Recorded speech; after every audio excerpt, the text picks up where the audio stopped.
అర్థం చేసుకో మగరాయ అంతా చెప్పకున్నా ఇంకా చాటుగా మిగిలాయా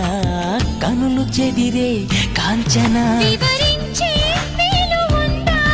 వేధించే వయసు యాతన కలహించే వీలు కోరిందా కసిరే కైపు కామనా నప్పంటూ భయపడతానా తీపి గాయాలు చేస్తున్నా నిప్పంటిన సరసన ఆపసోపాల తాపాలు చల్లార్చనా ఎలుకో నాయక రాసి చానా ఇలాకా ఎలకు బాలిక దూసుకొచ్చావే ఇలాగా